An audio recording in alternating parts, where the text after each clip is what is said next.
একটা blog just শেষ করলাম আর নতুন ব্লগ শুরু করলাম। কালকে রাতে কেচে দেখা জামা কাপড়গুলো এইখানে দড়িটায় মেলে দিয়েছি। ওদিকে জঙ্গল কাটার পর ওদিকে দড়িটা তো খুলে দেওয়া হয়েছে, তাই ওদিকে আর মেলার কোনো অপশান নেই। তবে ওই দড়িটাই আমি রেখে দিয়েছি, মিস্টার বিশ্বাসকে দিয়ে গ্যারেজের ভেতর টাঙিয়ে নেবো। আর এই যে এক কাপ চা হাতে কালকের ব্লগটা শেষ করেছিলাম, আর আজকে নতুন একটা ব্লগ আবার।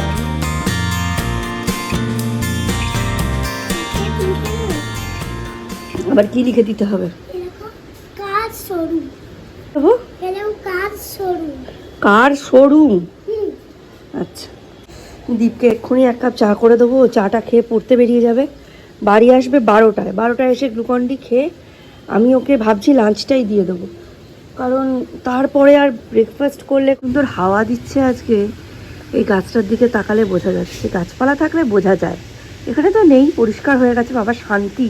তবে যে হারে পোকামাকড় ঢুকছে না আমার বাড়িতে, আর বলার কথা না, কিন্তু ভালো হাওয়া দিচ্ছে, সুন্দর লাগছে। এইবারে কি হবে বলুন তো, এইখান থেকে পাতাগুলো তো পচবে, নইলে তোরা সুপুরি গাছের কাণ্ডগুলো নিয়ে যেতে পারছে না, পাতাগুলো পচাবে। যেই পাতা পচবে এখানে শামুক বাড়বে।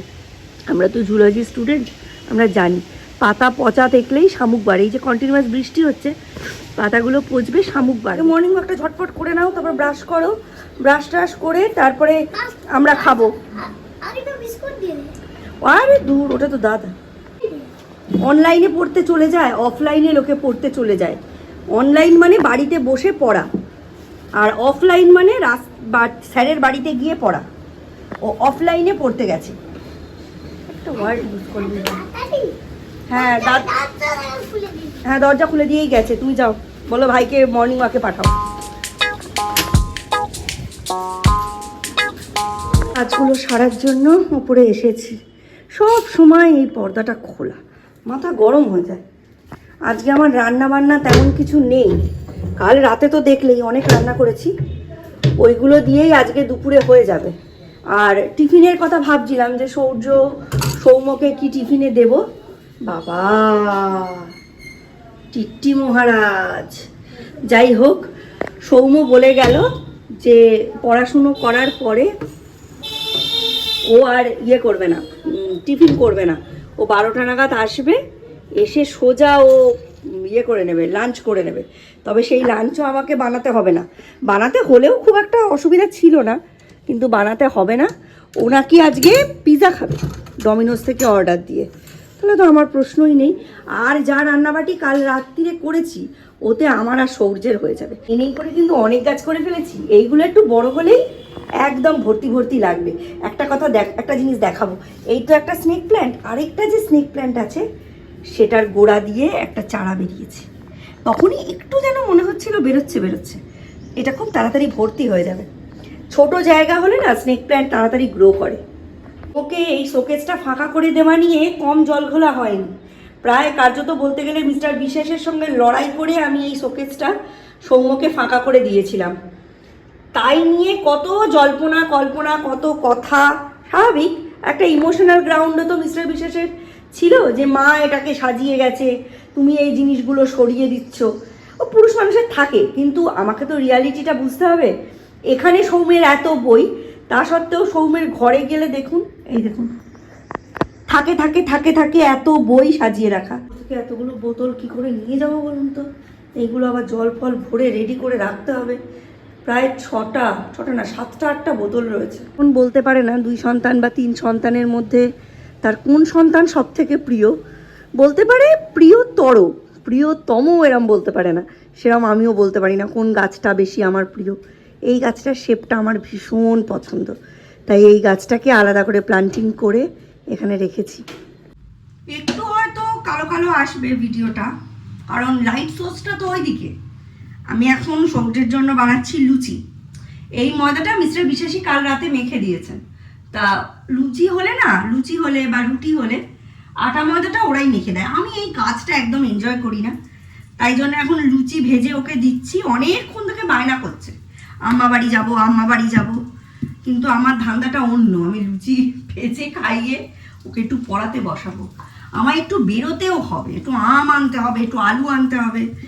তো দ্বীপ আসলে আমি টক করে সৌর্যকে আম্মা বাড়ি দিয়ে তারপর আম আর আলু আনতে যাব। আমার অনেকগুলো কাজ বাইরে রয়েছে, কিন্তু যেহেতু এই এখন মেঘলা মেঘলা ওয়েদার আর বেরোতেই ইচ্ছে করছে না। কি রান্না করবো না করবো কোনো দরকারই নেই, মানে মাছের ঝোল আছে, পেঁপের তরকারি আছে, ডাল আছে, সেরকম হলে কিছু ভাজাভুজি করে নিলেই হয়ে যাবে। কালকের ভাতও যা রয়েছে আমার আর সৌর্যর দুজনের হয়ে যাবে। মিস্টার বিশ্বাস তো ম্যাক্সিমাম খিচুড়িটাই খেলেন, ভাত এইটুকুনি নিয়েছেন ওই মাছ দিয়ে খাওয়ার মতো। বেগুন ভাজা সব শেষ, বেগুনও আমার বাড়িতে আর নেই, কালকে মাছের ঝোল করেই শেষ হয়ে গেছে বেগুন। আর সকালবেলা যখন চা খাচ্ছে সৌম্যকে বলছি, এই তোর টিফিন রাখবো না দুপুরের খাবার রাখবো? বলছে মা তুমি ভুলে গেলে আগের বারে আমি বিরিয়ানি খেয়েছি, এবারে আমি পিৎজা খাবো। এই ছেলেটার খাওয়া ছাড়া আর কোনো শখ আহ্লাদ নেই পৃথিবীতে। টাকা জমিয়ে জমিয়ে মানে যাতায়াতের খরচ বাঁচিয়ে, হাত খরচ বাঁচিয়ে টুকটুক টুকটুক করে টাকা জমায়, জমিয়ে এই ম্যাকডোনাল্ডস থেকে পিৎজা অর্ডার করে খায়। আমরা কোনোদিন কিনে দিই না। পেঁপের তরকারিটা বের করি।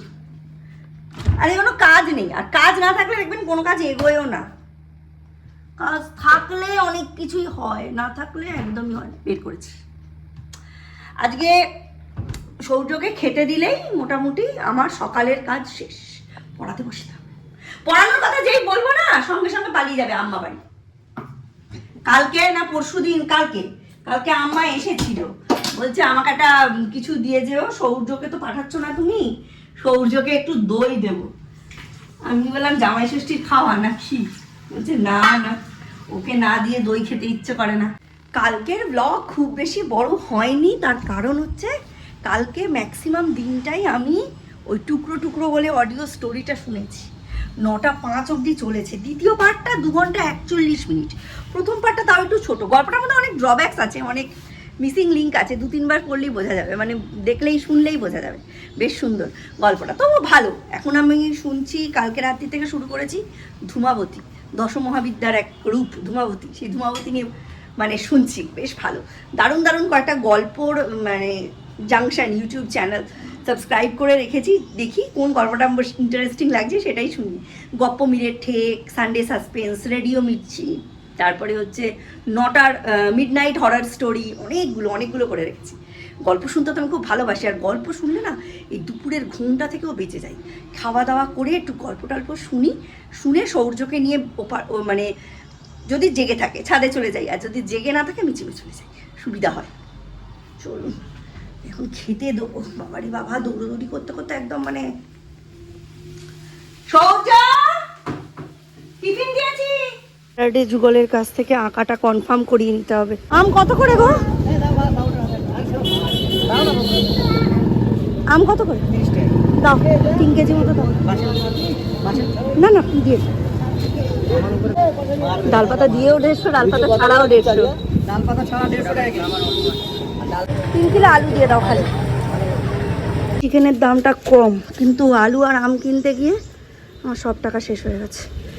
1 কিলোই নিতে হবে, 200 টাকার মতো দিতে বলবো 200 টাকার মতো দাও। 160 টাকা কেজি আজকের দিন মিস করা যাবে না।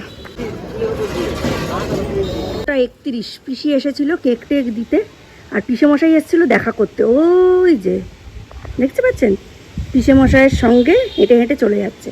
পিসেমশাই ব্যাংকে না কোথায় যাবে, পিসেমশাইয়ের পিস ধরেছে, জানে যে টিফিন খাওয়া হয়ে গেছে, এবার মা পড়তে বসাবে, ওই জন্য দাদুকে নিয়ে চলে গেল। আকাশের অবস্থা আস্তে আস্তে বিগড়াচ্ছে। সূর্য বেরোলো। অবশ্য সূর্যের ভিজলে কিছু হবে না, ও ভিজতে ভালোবাসে, আর বৃষ্টিতে ভেজাটা ওর স্যুটও করে গেছে। আমার জামা কাপড় শুকিয়ে গেছে, এবার ভাই যা ইচ্ছে হ, তবে সরস্বতী দিয়ে আসার টাইমটা বাদ রেখে হ। এই সরস্বতী দিয়ে যদি কামাই করে না, আমার মুশকিল হয়ে যায়। বউ না যেন বৃষ্টি এসে যাবে, তুলতে গিয়ে গেল দড়িটা ছিঁড়ে। এইবার এই দড়ি আবার আনতে হবে, 3 বছর টাঙানো ছিল। এইবার আস্তে আস্তে ছাদেরটাও ছিঁড়েছে, এখানেরটাও ছিঁড়লো। আমগুলো তুললাম, এখন যদি বৃষ্টি আসে ছেলেটা কি করে ফিরবে বলুন তো? কি সমস্যা হয়ে গেল। এখন তালা দিলে আবার ঝুটপুট করে খুলতেও পারবো না, ওই জন্য তালাও দিচ্ছি না। থাক, মাংসটা ম্যারিনেট করি, আলুটা বরং ধুয়ে রাখি। এই যে আমগুলো ধুয়ে তুলে নিয়েছি, বৃষ্টির জল পড়লে একে আর টেকাতে পারবো না, সামান্য নরম। আর এইখানে আছে আলু। আরে বাবা, এত ভারী, 3 কেজি একটু বেশি হয়েছে। 100 টাকার আলু ধুয়ে রাখলে নিশ্চিন্ত। আসলে এই কোভিডের সময় থেকে ধোয়াটা অভ্যাস হয়ে গেছে। এক কোভিড গিয়ে আরেক কোভিড এসে গেল, তো তবে এবারে আর সেরকম হবে না জানেন, ফ্লুয়ের মতো হয়ে গেছে। মৌ বলছিল, ও তো রিসেন্ট খবরগুলো ভালো করে বলতে পারে, নার্স মানুষ, ও রিসেন্ট খবর ভালো জানে। চলুন এগুলো তুলে ফেলি।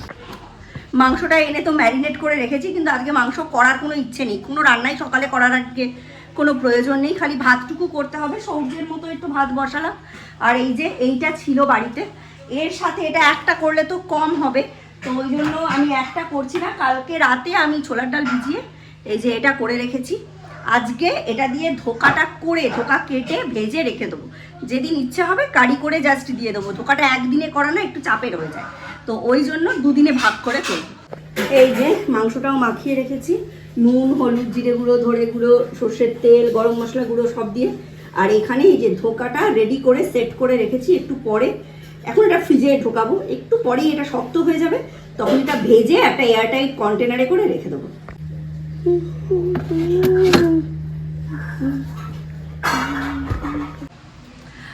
এখন দীপ গেছে কোল্ড ড্রিঙ্কস আনতে। আমাকে বলছিল, মা 100 টাকা হবে, আমি ডেজার্ট অর্ডার করবো। আমি বললাম না, ডেজার্ট হবে না, ডেজার্টের টাকা নেই। এই যে কোল্ড ড্রিঙ্কস এনেছিস, এই যে কোল্ড ড্রিঙ্কস নিয়ে এসছে, এবার পিজা আনবে, ঠিক আছে?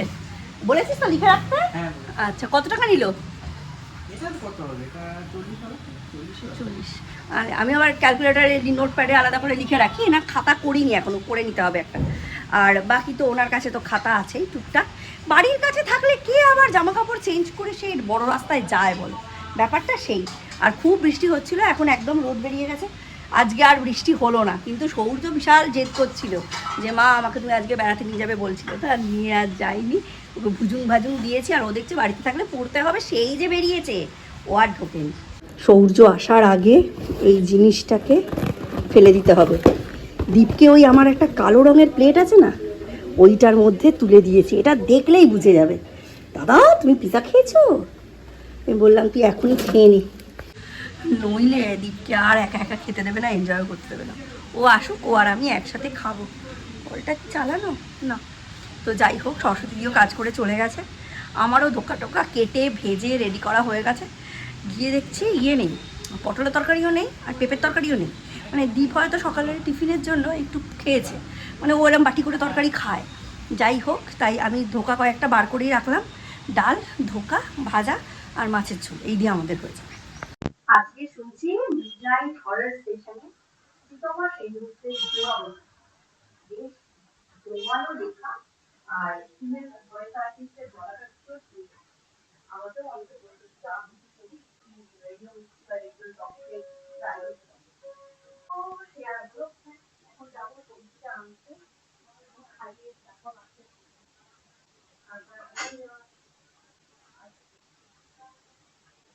তুমি এখন কি খাবে? কি খাবে? আম্মা কি দিয়ে গেছে? দই। দই দিয়ে তাহলে একটু ভাত মেখে দিই। দই তো, দই দিয়ে ভাত দিয়ে খাও।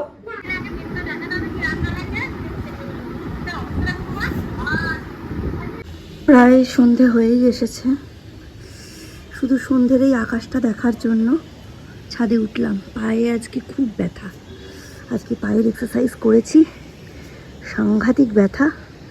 কিন্তু এই সময়ে এই দিকের আকাশটা এত সুন্দর লাগে, আমি ইচ অ্যান্ড এভরিডে শুধু এই দিকের আকাশটা দেখার জন্য এই সময় ছাদে উঠি। অপূর্ব লাগে, অপূর্ব। বেশ কদিন ধরে দুপুরে ঘুমোচ্ছি না, তার এফেক্টটা হচ্ছে রাত্রে যেই ঘুমোচ্ছি সঙ্গে সঙ্গে একদম অন্য জগতেই চলে যাচ্ছি। আর এই সময়ের আকাশটা তো তোমাদের দেখালামই, দেখেছ কি দারুণ। আমি ভাবি, আমি যখন দেরি করে উঠি ঘুম থেকে, আমি কি মিসটাই না করি। এই সময় এক একটা বাড়িতে এক এক রকম গল্প বলো। কোনো বাড়িতে সিরিয়াল শুরু হয়ে গেছে, কোনো বাড়িতে কর্তা গিন্নির মধ্যে কর্তাটি হয়তো একটু পরেই কাজে বেরোবে, তাই চা বসে গেছে। আবার কোনো বাড়িতে বাচ্চা কাচ্চাদের টিউটররা পড়াতে চলে এসেছে। আবার কোনো মা হয়তো তার বাচ্চাকে নিয়ে টিউশনে দিতে চলে যাচ্ছে। কেউ কেউ হয়তো এই সময়, অন্য দিন আমি যেমন আলগোছে ঘুমোই, সেই রকম আলগোছে একটু ঘুমোচ্ছে। সব বাড়ির একটা আলাদা আলাদা গল্প থাকে, আর এই প্রত্যেকটা গল্পই তাদের পার্টিকুলারলি সেই বাড়ির লোকজনদের মনে হয় খুব অবাস্তব, খুব বাজে, এরকম হওয়া উচিত নয়, অন্যেরটা একদম আইডিয়াল।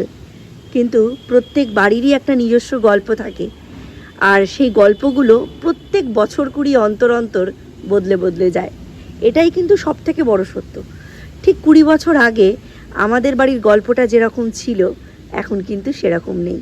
আবার এর থেকেও 20 বছর পরে আমাদের বাড়ির গল্পটা ঠিক যেরকম হবে সেটা কিন্তু এখন আমাদের বাড়ির গল্প নয়, তাই না?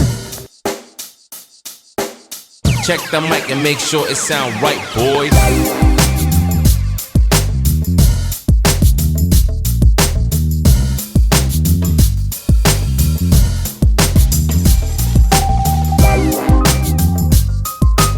আচ্ছা সৌর্য, আজকে তুমি কোন জিনিসটা রং করতে যাচ্ছ? কি নাম? কি নাম? এটার নাম কি? ডাক। তুমি জানো তো এইটা হচ্ছে ডাক, আর ডাকের বাচ্চাকে কি বলে? ডাকু না, ডাক নেই। তোমার দুটো বোর্ড করে দিয়েছি তো, এবার এই বোর্ড দুটোটা এই পন্ডে চালাবে। হয়েছে? তোমার বোর্ড চলছে? কার সঙ্গে চলছে? দুই ভাই একসঙ্গে? দুই ভাইয়ের বোর্ড একসঙ্গে চলছে। চলো একটু পরে মিস্টার বিশেষ It ঢুকে যাবে sound না। right, boys. ব্লগটা এখানেই এন্ড করলাম, দেখা হবে নতুন একটা ব্লগে। ততক্ষণের জন্য tata, bye bye, good night. এখন রান্নায় ঢুকবো, মাংস হবে, মাংস, তার সাথে হবে ডাল আর হবে